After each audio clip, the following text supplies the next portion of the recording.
Hi, today I want to speak about the topic want. இன்று நான் want என்ற வார்த்தையை பயன்படுத்தி எவ்வாறு பேசுவது என்பது குறித்து நடத்த விரும்புகிறேன். want என்றால் விரும்பு என்று அர்த்தம். அந்த டாப்பிக்கில் போகும் முன்னதாக முன்னுரையாக ஒரு சில காரியங்களை நான் உங்களுக்கு பேச விரும்புகிறேன். எதற்காக என்றால் இதுவரை நீங்கள் பல பாடங்களில் நீங்கள் கவனித்திருக்கிறீர்கள். எனவே இப்பொழுது உங்களை பார்த்து கேட்கும்போது அதற்கு பதில் சொல்ல தெரிய வேண்டும் என்பதற்காக நான் ஒரு சில காரியங்களை பேச விரும்புகிறேன். அதை பேசி முடித்த பின்னர் இந்த வாண்ட் என்ற தலைப்பிலே நான் உங்களுக்கு செய்து கொடுக்க பேச விரும்புகிறேன். அதாவது நான் ஒரு இடத்திற்கு போகிறோம். அப்பொழுது ஒரு கல்லூரிக்கோ அல்லது ஒரு ஸ்தாபனத்திற்கோ போகிறோம். நம்மை பார்த்து கேட்பார்கள். என்ன கேட்பார்கள்? Who are you? Who are you என்றால் நீங்கள் யார்? என்னை பார்த்து ஹூ ஆர் யூன்னு கேட்டால் நான் என்ன சொல்லுவேன்? ஐ ஆம் ஜார்ஜ். இப்பொழுது நான் கேட்கிற ஒவ்வொரு கேள்விக்கும் பதிலை நான் ஜார்ஜ் என்று சொன்னால் நீங்கள் உங்களுடைய பெயரை எழுதி கொள்ளுங்கள். எனவே நான் இப்பொழுது கேட்கிற கேள்விகளுக்கு பதில் உங்களை குறித்த பதிலை எழுதி கொண்டால் நீங்கள் எந்த இடத்திலும் போய் நீங்கள் உங்களை குறித்து அறிமுகம் செய்ய அல்ல பேசுவதற்கு உதவியாக இருக்கும். இதுவரை படித்த பாடங்களை நன்றாக சிந்திப்பீர்கள் என்றால் நிச்சயமாகவே ஓரளவு பேச முடியும். வேர் ஆர் யூ என்று கேட்கிறார்கள். வேர் ஆர் யூ என்றால் நீங்கள் எங்கே இருக்கிறீர்கள்? என்னை பார்த்து கேட்டால் நான் என்ன சொல்வேன்? ஐ ஆம் இன் திருச்செந்தூர். ஐ ஆம் இன் திருச்செந்தூர். நீங்கள் உங்களை குறித்து எழுதி கொள்ளுங்கள். ஐ ஆம் இன் திருச்செந்தூர். நீங்கள் இருக்கிற ஊரின் பெயரை எழுதி கொள்ளுங்கள். அடுத்த கேள்வி என்னவென்றால் வேர் ஆர் யூ ஃப்ரம் என்று கேட்கிறார்கள் என்று வைத்துக்கொள்வோம். Where are you from? அப்படி என்றால் நான் என்ன சொல்வேன்? ஐ am from Tiruchendur. I am from Tiruchendur. எனவே நீங்கள் உங்கள் ஊரை எழுதி கொள்ளுங்கள். Where are you from? I am from Tiruchendur. Tiruchendur என்ற இடத்திலே உங்களுடைய ஊரின் பெயரை எழுதி கொள்ளுங்கள். இப்பொழுது நான் ஒரு ஸ்தாபனத்திற்கு போகிறேன் என்று வைத்துக்கொள்வோம். அப்பொழுது நான் அங்கே சென்று நான் என்னை குறித்து அறிமுகம் செய்ய வேண்டும். எனவே ஒரு அலுவலகத்துக்கு செல்லும்போது அங்கே யார் இருக்கிறார் என்று பார்த்து முதலாவது விஷ் பண்ண வேண்டும்.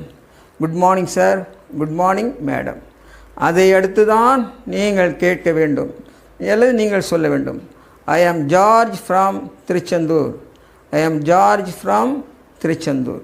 அதே போல் நீங்கள் உங்கள் பெயரை சொல்லி எங்கிருந்து வந்திருக்கிறேன் என்பதை நீங்கள் சொல்ல வேண்டும். எனவே இப்பொழுது நீங்கள் படித்த பாடத்தை வைத்து பார்க்கும்போது நீங்கள் உங்களை குறித்து அறிமுகம் கண்டிப்பாக செய்ய முடியும். ஐ ஆம் George from Tiruchendur. I am a teacher. I am a teacher. எனவே நீங்கள் என்ன பணியில் இருக்கிறீர்கள், என்ன வேலையில் இருக்கிறீர்கள் என்பதை நீங்கள் குறித்து கொள்ளுங்கள் உங்களை குறித்து. எனவே இதை சொல்லும்போது பேசும்போது அங்குள்ளவர்கள் மிகவும் சந்தோஷப்படுவார்கள். அப்பொழுது தான் உங்களை பார்த்து கேட்கிறார்கள், உங்களுக்கு என்ன வேண்டும்? What to you want? What to you want? உங்களுக்கு என்ன வேண்டும்?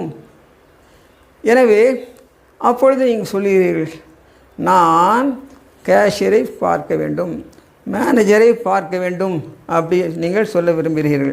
அப்பொழுது என்ன சொல்வீர்கள்? ஐ want to meet the cashier. I want to meet the cashier. நான் மேனேஜரை பார்க்க வேண்டும், மேனேஜரை பார்த்து சந்திக்க வேண்டும் என்றால் ஐ want to meet the manager. ஒரு ஆளுடைய பெயரை வைத்துக்கொள்வோம், மிஸ்டர் சுரேஷ் என்று வைத்துக்கொள்வோம். ஐ want to meet mister Suresh. எனவே நீங்கள் அங்கே போய் உங்களை அறிமுகம் செய்யும்பொழுது உங்களை பார்த்து என்ன கேட்கிறார்கள்?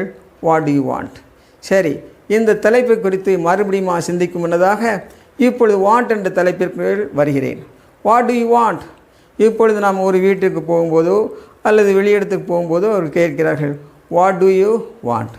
அப்பொழுது நான் சொல்கிறேன், எனக்கு தண்ணீர் வேண்டும். I want water. I want water. ஹோட்டலில் கேட்கிறார்கள், வாட் டு யூ வாண்ட் என்று கேட்கிறார்கள்.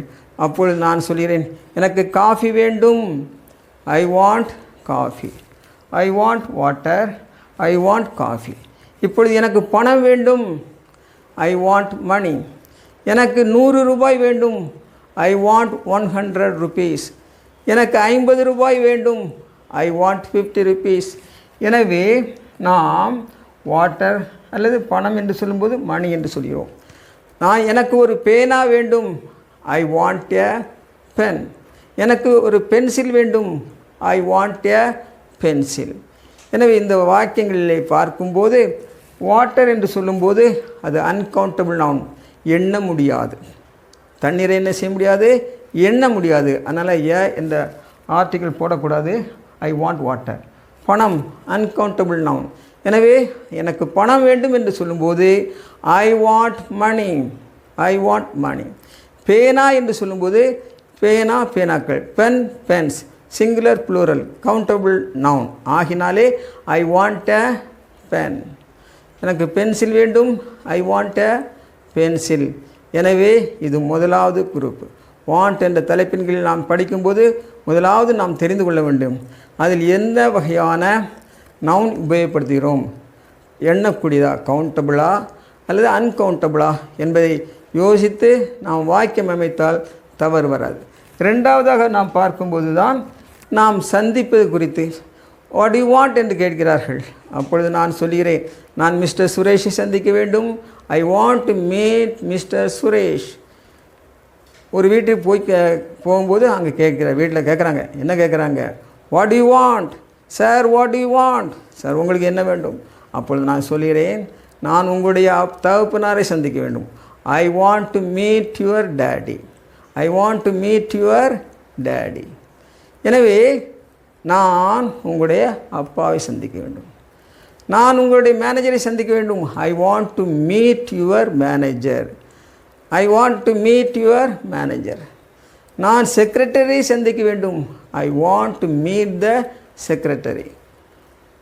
ஐ want to meet the secretary. செக்ரட்டரியை சந்திக்க வேண்டும் என்று சொல்லும்போது அங்கே த போடுகிறோம். ஆனால் யுவர் போட்டால் த போய்விடும். I want to meet your secretary. I want to meet your principal. I want to meet the principal.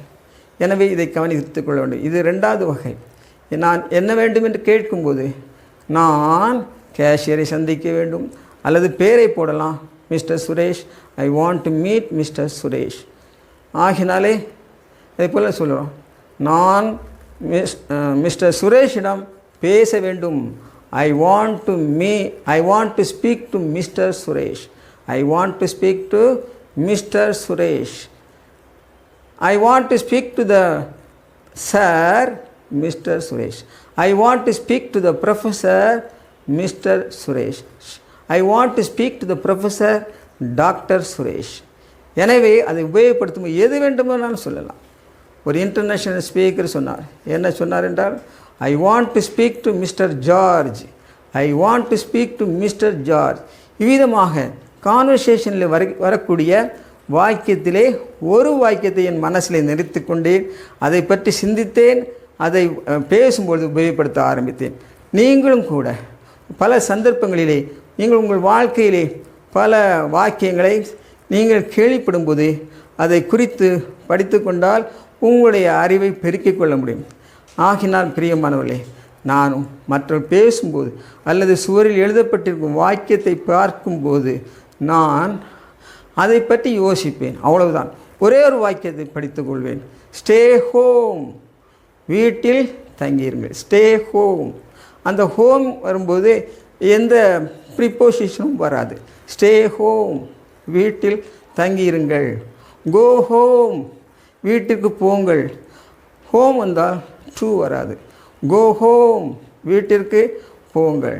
வீட்டிற்கு வாருங்கள். Come home. ஹவுஸ் வந்தால் டு வரும். Come to my house. ஆகினால் ஹோம் வரும்போது எந்த ப்ரிப்போசிஷன் வராது. ஆகினால் நாம் பார்க்கிறோம், எழுதப்பட்டிருப்பதை பார்க்கிறோம். Stay home. ஆகினால் வீட்டில் தங்கியிருங்கள். Come home, go home. ஆகையால் பிரியமானவர்களே, நீங்களாகவே சிந்தித்து இதுவரைக்கும் படித்த பாடங்களிலே உள்ள வார்த்தைகள் மற்றும் குறிப்புகளை வைத்து அநேக காரியங்களை பேச முடியும், நன்றாக பேச முடியும். ஆகினால் கவலைப்படாதீர்கள், முயற்சி செய்யுங்கள். ஒவ்வொரு நாளும் முயற்சி செய்து வாக்கியங்களை அதிகரித்து கொண்டே போனால் கூடுதலாக பேச முடியும். If you know more words you can speak more. உங்களுக்கு அதிகமான வார்த்தைகள் தெரியும் போது நீங்கள் அதிகமாக பேசலாம். ஆகினால் குறைவாக படித்தாலும் பேச முடியும், அதிகமாக படித்தாலும் பேச முடியும். So all can speak well in English. It is easy to speak in English. இங்கிலீஷில் பேசுவது சுலபம். எனவே அதிகமாக பேசுவது உங்கள் கையிலே இருக்கிறது. If you study more words you can speak more. Bye. See you then. See you in the next video.